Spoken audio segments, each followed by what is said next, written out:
Hi everyone, this is your favorite film critic Jay or Jaylan Salah as you formerly know her. Today I'm starting another one of the Jay conversations with my favorite cinephiles, film critics, film fans, writers, authors, artists in general to talk about their work and also to get to know them more as we are all online friends, but we don't know each other that much until we have these conversations.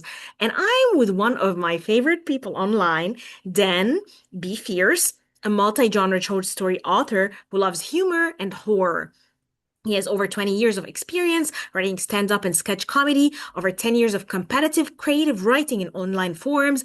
His bibliography includes opinion pieces, several short stories, and three self-published books, of which I read two very amazing books. He lives in Kansas City, Missouri area, and he has done stand-up, sketch, and improv comedy, and he also worked as a scarer. I mean, Dan, so happy to talk to you today. Thank you for having me.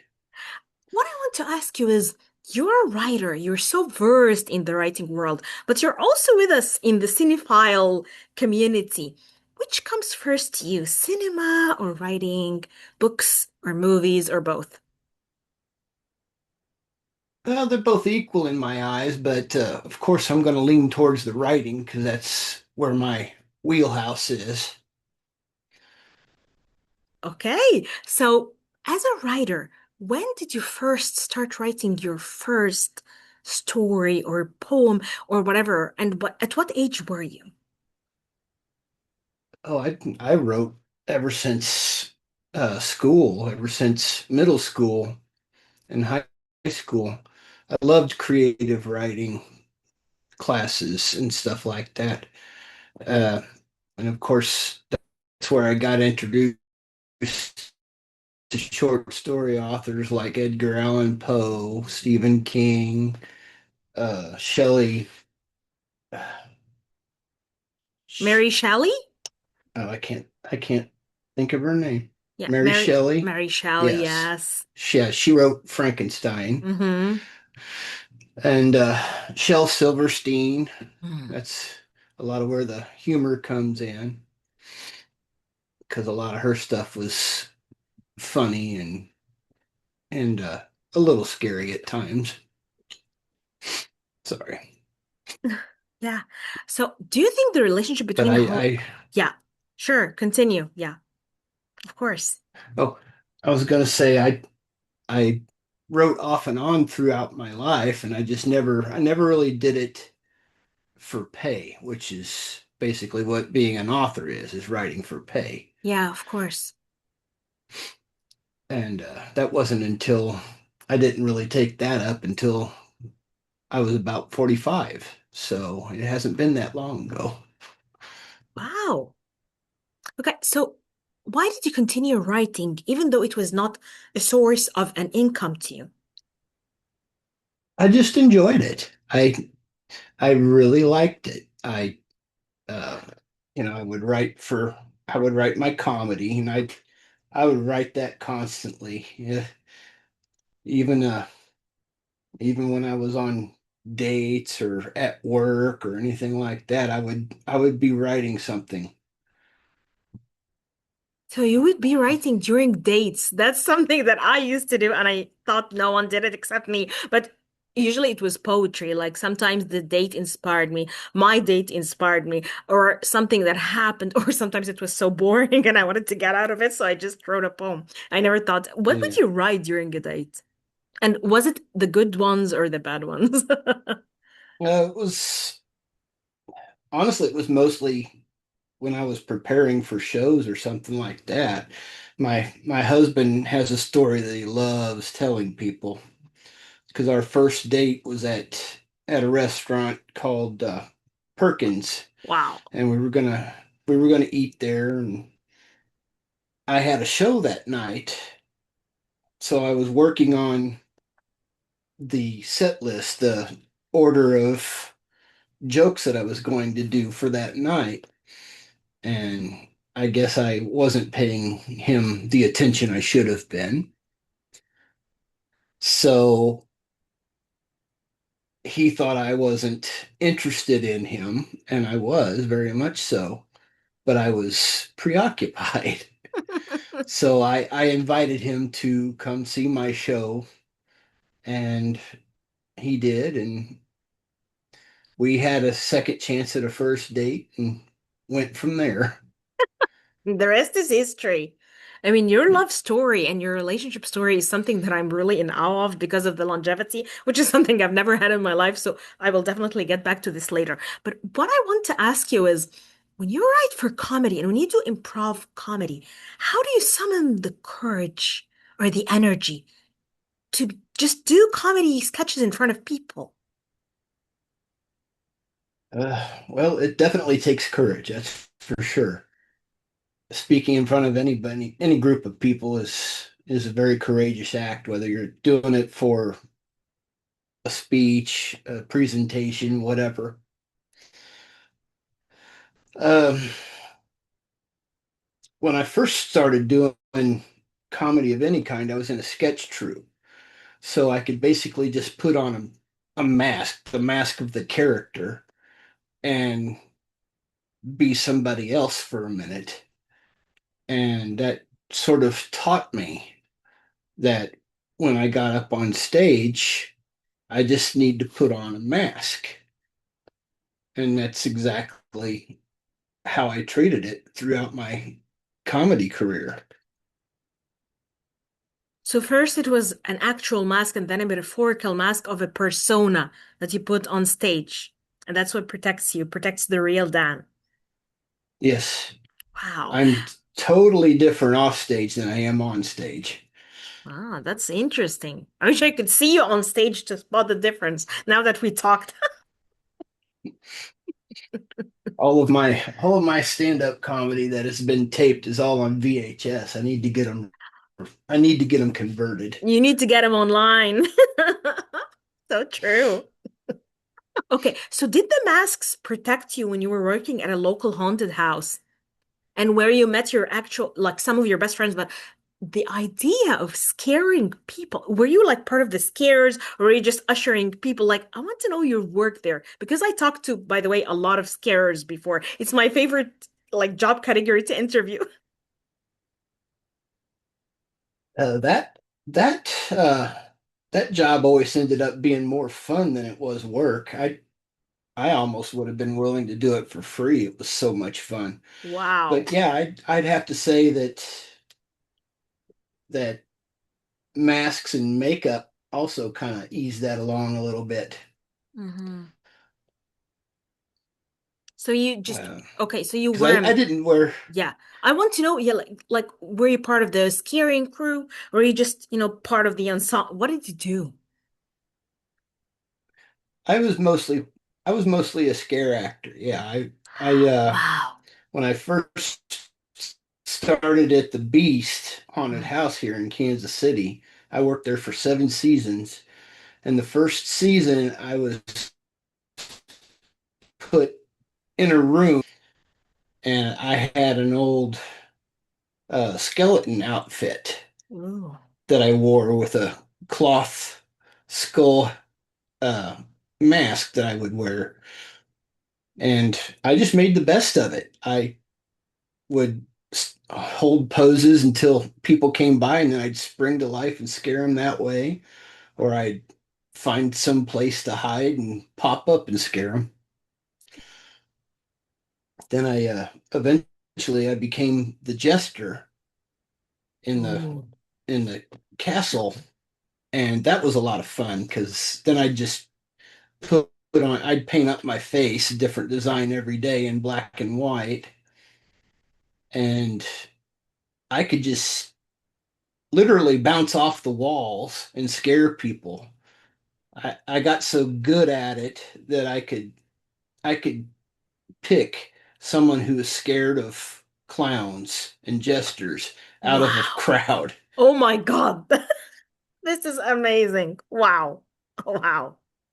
So, did this love to scare others transmit into your horror writing? Because seriously, these stories, the writings that you wrote, they are really scary. They are deep-rooted, of course, in other fears and stuff, but was that part of why you like writing for the horror genre? I think so. I think that's probably where the seeds took place. I mean, I've always been a fan of horror. I grew up in the 80s where all the slasher flicks with Freddy Krueger and Jason and Michael Myers and all them. But and Stephen and endless Stephen King books and movies. But I think my love of scaring people at the haunted house was probably where my desire to write it came from. Okay, I want to know about your inspiration for writing your first, because I'm sure because before you got published, you had like a bunch of stories or unfinished novels or novellas or whatever. So, what was the inspiration for your first actual huge pile of work? Like, yes, this is the first short story that I've ever written, but I felt that it was something, not just, like our childhood writings or scribblings or even, like stream of consciousness type of writing as writers when we start so young. Yeah. Uh, well, the Cabin 187 book, even though it came out after Hmm. Roadkill King was supposed to be part of that book. Okay. And I was my original vision for it was I was going to write 12 stories and then a 13th that would tie all of them together. Hmm. But I found that the tie-in story was a lot more difficult than I imagined it was going to be. So I just ended up releasing Cabin 187 later as a collection. Roadkill King, I decided to release it first because it didn't have as many references to the cabin. So I was using that basically as a reader magnet. And that story is also my husband's favorite story. It is brilliant. I love it. I love Roadkill seriously because Roadkill King because I feel what I love is that horror gives us sometimes the I think like it justifies our need for writing cruelty because it felt like the Tatum was just so cruel. And I loved that you brought out a character like that and he's your protagonist. So I want to know, was there any inspiration behind this terrible but very delicious to read and write person? Because I feel like it's so awesome to write someone who is so sadistic and evil. I enjoy it personally. Yeah, I do too. The villains are always the most fun to write. Yes. Uh, Honestly, the inspiration for Roadkill King came from a highway that I do a commute on every day when I go to Oh, work. spooky. I drive on it. It's not a gravel highway or anything like that, but I drive on it, and there's always poor dead animals on the sides of the highway. They just try and cross and they never make it. Yeah. And I thought one day, what if somebody's doing this on purpose? What if somebody is hunting these animals down using their car? Wow. And that's where that idea blossomed from. Awesome. Wow. So, do you feel like horror is the perfect vehicle to talk about forbidden, dark things, even cruelty in life? And I think a lot of the times when I found myself finding something that tackles misogyny or racism or homophobia, it's usually perfectly done when it's horror. Yeah. Yeah, I agree. In fact, one of my own beliefs, a lot of horror writers will shy away from animal cruelty or cruelty cruelty to kids and stuff like that. And I think it can be done. I think it should be done tastefully Yeah, I agree. if that's possible.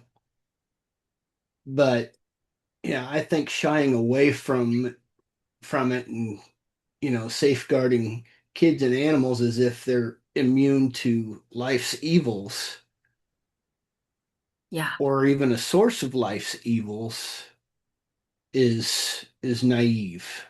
Yeah. I think you're doing the world an injustice if you shy away from things like that. Speaking of children being incapable of cruelty, when children can be the most cruel creatures in the world, there is a story in Cabin 187 about a very cruel, or let's say like a very feral. It's about a child that is very murderous and cannibalistic and stuff. this story kind of blew my mind. So I want to know what was the inspiration behind Cabin 187 in its entirety as a project, but then I would like to zero on this particular one. Cabin 187, it sprang to my mind one day. And I'll be honest, it was probably inspired by watching Cabin in the Woods, which I think is one of the a cult classic. Yeah, me too. But I it sprang to my mind, and then ideas for stories surrounding a cabin came to my mind. And back then I was living with my sister, who was a former librarian, so I kind of used her as my primary editor, and she would cheer me on all while slashing my work with her red pen. And it became a lot of fun. And since I'm an outdoorsy type person, I just thought that the cabin was a good setting for a lot of creepy things if you really stop and think about it. And I think highways too, like roads where you Hmm. travel. This is why I feel like all these places where we go to and we have to do our daily work or our daily journeys are scary if we think about it with vivid imagination. Yeah, I've even thought about doing another one along the same lines called Highway 187 or Yeah. something like that. Yes, that would be a blast. Can't wait to read it, honestly. Have you ever thought of writing a horror movie like a script? I I'm not so good with writing the script style, Hmm. only because I have a hard time wrapping my head around it. I'm sure Mm. if I wrote scripts for our comedy troupe a couple of times, but the the format changes throughout the years, and it's really hard to keep up with. Um, That's so true, especially Now, now in an ever-shifting industry. Everything is yeah, upside down. Hmm. yeah, if someone was to ask me, "Hey, can they do this as a movie?" I would offer to take a try at it, at changing one of my books into a or my stories into a script. Whether I do well at it, I don't know. I've never tried it, to be honest. But seriously, I feel like there's a lot of potential because of the visual language in the stories. So I really think you should pursue this. Or if by any chance you meet, like a very enthusiastic director who is just starting out, you could just make it do and work on it because there is a lot of potential. And now I feel like horror is one of the most successful genres. You could see movies that cost nothing to make and then they just boom because people just these days they want to be scared. And I feel like they're even more comfortable with experimental fear more than we thought. So it's not about belonging to an IP or having a big name or whatever. No, no, because now Undertone, it only took 500K to make, and now it's like doing 50 million at the box office. So you never know which movie would boom with the audiences. Yeah. Yeah, Yeah. very true. Paranormal Activity started out that way. Blair Yes, Witch. exactly. So there is a lot of potential for this. So you should probably pursue it, Dan. I might try it at some point. Who knows? You're outdoorsy and yet you are a writer. So, okay, because there is always this misconception or this stereotype of writers, introverts who don't want to leave the house. And yet it feels when reading your writings that you are someone who has been around out in the open a lot. And the open fears, as opposed to claustrophobic fears, are what attracts you. So tell me more about your outdoorsy personality versus how introverted and I think lonely the writing process itself is. Yeah. The writing process can be lonely. Yeah. It's The writing itself is definitely a one person job unless you're collaborating with somebody. Um, but when I was a kid, my parents had a lake lot at a nearby lake in Kansas. And uh, when I was my parents were older parents. My dad was 50 when I was born. Wow. So by the time I was reaching my uh, pubescent era, my dad had already retired. Oh. So we would spend a good portion of our summer down there at the lake lot. And I'd camp out in my tent and he'd camp out in his camper shell and we'd have friends and family down there and camp and swim and just do all sorts of things. And I always loved it. And I regret that I had to end up selling the lot, but it's been something that I love doing. Unfortunately, my husband does not like the outdoors and he does Ah, not like bugs. he's a So homebody. Yes. I don't get to do it as much as I'd like to anymore. Yeah, well, we just have to compensate, I think, and compromise. If we love someone, we Yep. just, yeah, I totally. This is what I was asking you because I mean, for me, it's such science fiction to have a very long relationship. I'm not a very monogamous type of person. So, what I want to ask you is what is the secret to longevity in a relationship? And because I also heard this too, a lot of people are together for years, but then when the marriage happens, things fall apart because, oh my God, it's marriage. What do you think, in your experience, makes the transition smooth and actually rooted in firmness and in stability? I think I think the big one of the big things is you gotta be friends. Not necessarily friends before you're lovers, but at least it helps. And to have a sense of humor. If you can tease each other without getting offended, then I think you can get through just about anything. I agree. Imagine a relationship where people just keep getting offended. Oh my God. It would be like a nightmare. And I've been in some of those. So yeah, it's Yeah. nightmarish. Yeah, him and I both have been married, two women, Oh, and he actually had a couple of kids from a previous marriage. wow. So, So you're two and I never, mature people. Yeah, you're two mature people. So you kind of understand the idea of, making a family beforehand. So you have had experience. I think, do you think this is part of what yes, helped? Because for me, I think it did. I'm sure it contributed to it, but there's plenty of people out there that stay together. I've got friends that I graduated high school with that have been together ever since high school. Oh my God. And the husband just retired not that long ago. So they've been together for a long time. Yeah. But I just think I think being friends is a huge key to it. Yeah, friends and sense of humor, you say. Yeah. And do you support one another? Like, does your husband support you in your writing journey? Because I feel like writing now is your main focus, I think. Yes, it is. And he does support me very much so. And I support him in his earring business. He has an earring business? Yeah, he makes earrings and now he's uh knitting jester hats. That's so cute. Or Oh I my should God. say crocheting jester hats, not knitting. It's two different things, but Yes. Wow. That sounds awesome. he he's a very creative person and I can't imagine what my life would be without him. Oh my God. This is so awesome. He's been my muse for many years.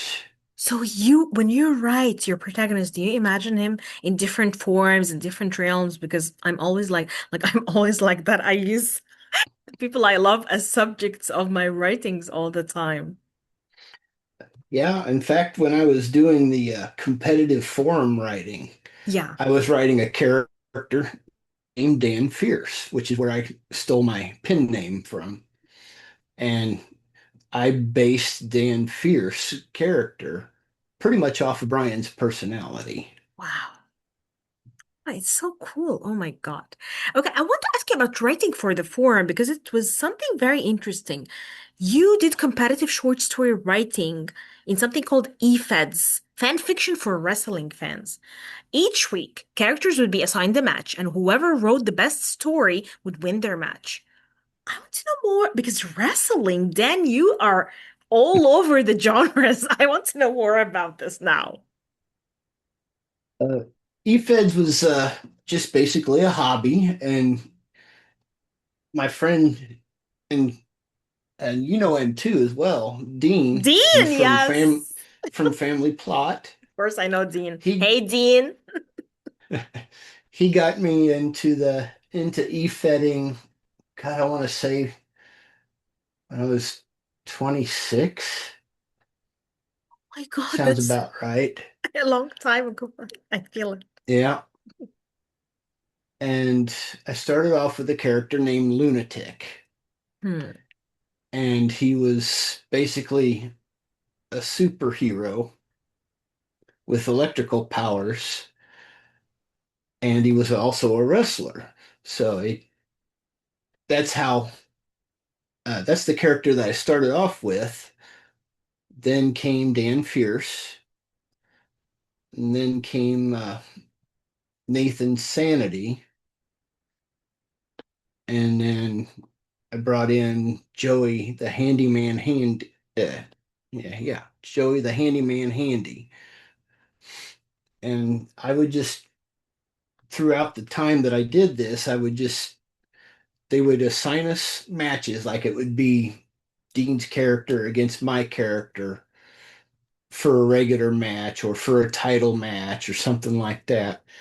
And whoever wrote the best story is voted by the powers that be in the Fed at the time would win their match. And then whoever was, we would take turns writing the matches as a group. And basically, we would, by the end of the week, we would have a play-by-play show that you could read, kind of like watching wrestling on television, That is so awesome. including it would include vignettes and interviews and stuff like that. It was a lot of fun. A lot of fun. It sounds like a lot of fun. Wow. Oh my God. This is very, like, it's very strange for me, but I feel like it's very also exciting. Was it exciting being part of this? Oh yeah, yeah. I would spend time writing my stories, and then I'd sit there sweating bullets while I waited for the results. Of course. Makes sense. Makes sense. Well, you also collect coins and, paper money and stuff like that. What other hobbies do you have that you feel are very disconnected from writing? Or do you invest them or incorporate them in being a writer? Um, I I haven't got too many coin stories. I do have one, but uh, it's basically separate from writing, and beyond that, and maybe traveling around and going on nature walks. It's pretty much the only separate hobbies from writing that I have. But even then, you'll see some of it sneak into my writing I was sometimes. going to tell you, I could see these walks turning into a murder story. Definitely. You're out in nature, beware. It will definitely turn into a bloodbath minutes later.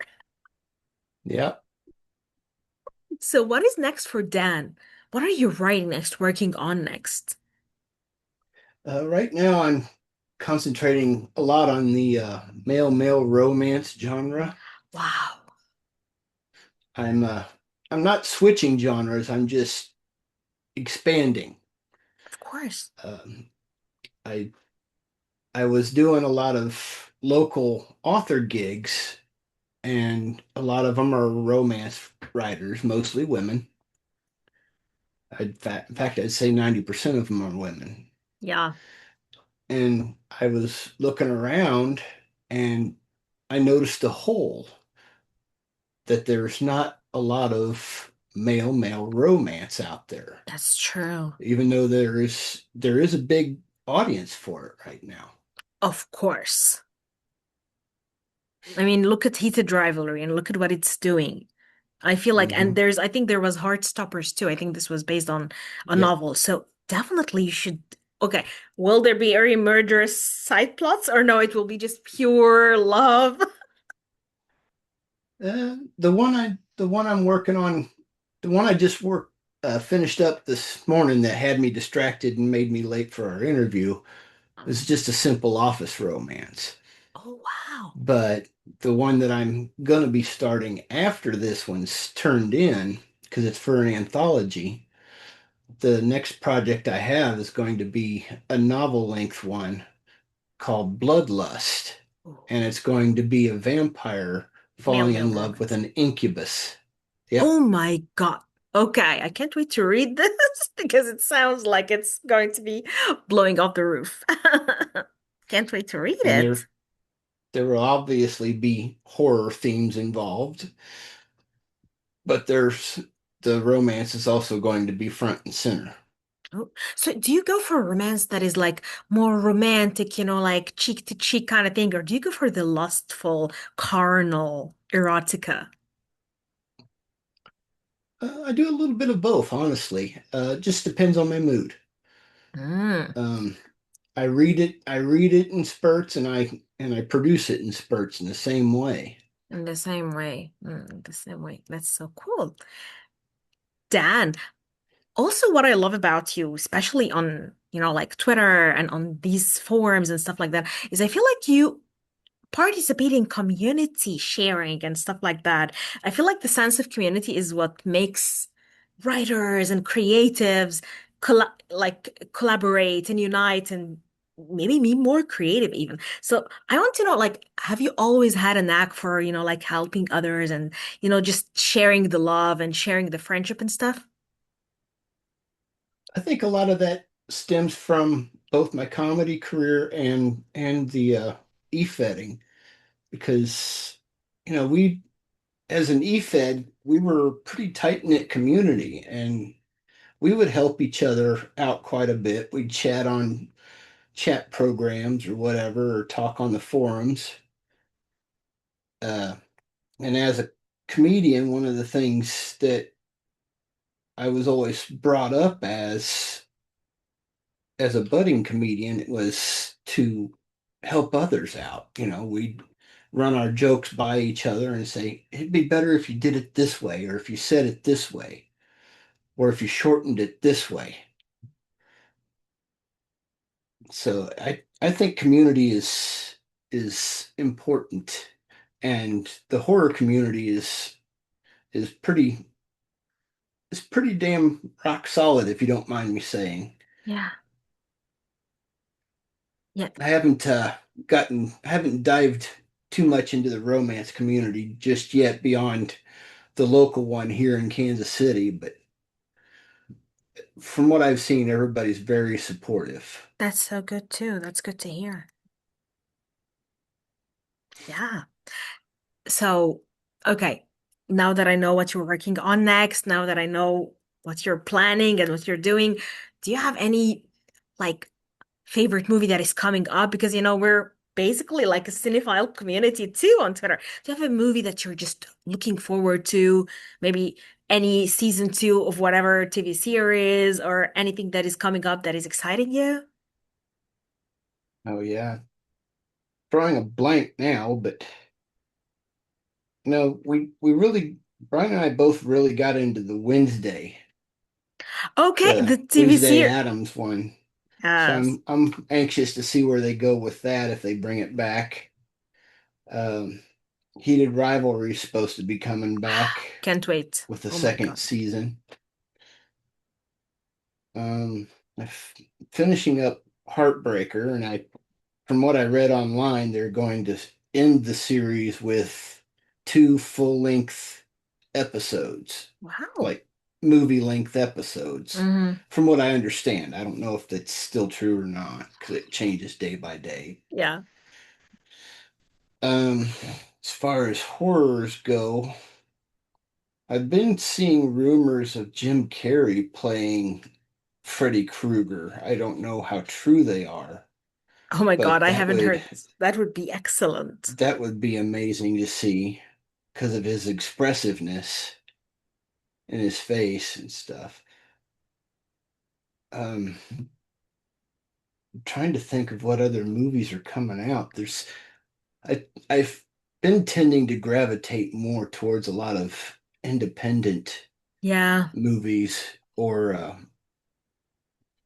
lesser, not as large yeah, I know movie what you mean. Exactly. producers Hmm. like Lionsgate or A24 Yeah, the or Backrooms is coming out soon, and I want to know if it's worth because I've heard about the Backrooms stuff, and I just discovered it, and it was like a a rabbit hole that I went down. So I want to know like how the movie would turn out. yeah, it Yeah, does sound interesting. very.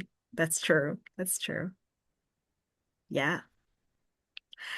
Dan, I mean, I was just over the moon talking to you. You're just a very interesting and full of secrets and full of stories, personality, and I just had so much fun talking to you.